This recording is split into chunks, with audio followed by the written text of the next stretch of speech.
ആണവ കരാറിൽ ഒപ്പിടാൻ ഇറാൻ വിമുഖത തുടർന്നാൽ ബോംബിട്ട് തകർത്ത് കളയുമെന്ന ട്രംപിന്റെ ഭീഷണി വന്ന് മണിക്കൂറുകൾ കഴിയും മുമ്പേ ഇറാന്റെ മിസൈൽ ഭീഷണി. ട്രംപിന്റെ ബോംബിനെതിരെ ഇറാൻ മിസൈലുകൾ തയ്യാറാക്കി നിൽപ്പുണ്ടെന്നാണ് ദേശീയ പത്രമായ ടെഹ്റാൻ ടൈംസ് റിപ്പോർട്ട് ചെയ്തിരിക്കുന്നത്.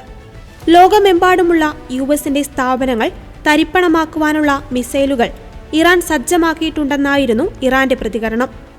വിക്ഷേപിക്കുവാൻ തയ്യാറായ ഈ മിസൈലുകളിൽ ഗണ്യമായ എണ്ണം രാജ്യത്തുടനീളം സഞ്ചരിച്ചിട്ടുള്ള ഭൂഗർഭ അറകളിൽ ഭദ്രമാണ്.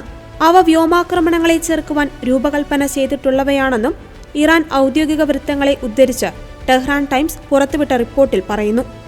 ആണവ കരാറുമായി ബന്ധപ്പെട്ട് നിരന്തരം ചർച്ചകൾ നടക്കുന്നുവെന്നല്ലാതെ തീരുമാനമെടുക്കുവാൻ ഇറാൻ വൈകുന്നതിൽ പ്രകോപിതനായിട്ടാണ് NBC ന്യൂസിന് നൽകിയ അഭിമുഖത്തിൽ ഇറാനു നേരെ ട്രംപ് ബോംബ് ഭീഷണി മുഴക്കിയത്. അവർ കരാർ ഉണ്ടാക്കുന്നില്ലെങ്കിൽ അവിടെ ബോംബ് വർഷിക്കപ്പെടുമെന്നായിരുന്നു ട്രംപിന്റെ ഭീഷണി.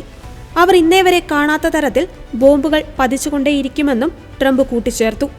ആയുധം ഉപയോഗിച്ചുള്ള ആക്രമണ ഭീഷണിക്ക് പുറമെ നികുതി, ചരക്കു നിരോധനം തുടങ്ങി ഗുരുതരമായ പ്രത്യാഘാതങ്ങൾ ഇറാൻ നേരിടേണ്ടി വരുമെന്നും ട്രംപ് മുന്നറിയിപ്പ് നൽകിയിരുന്നു. ആണവ കരാറിൽ തീർപ്പ് കൽപ്പിക്കുവാൻ 2 ആഴ്ചത്തെ സമയമാണ് ട്രംപ് ഇറാന് നൽകിയിരിക്കുന്നത്.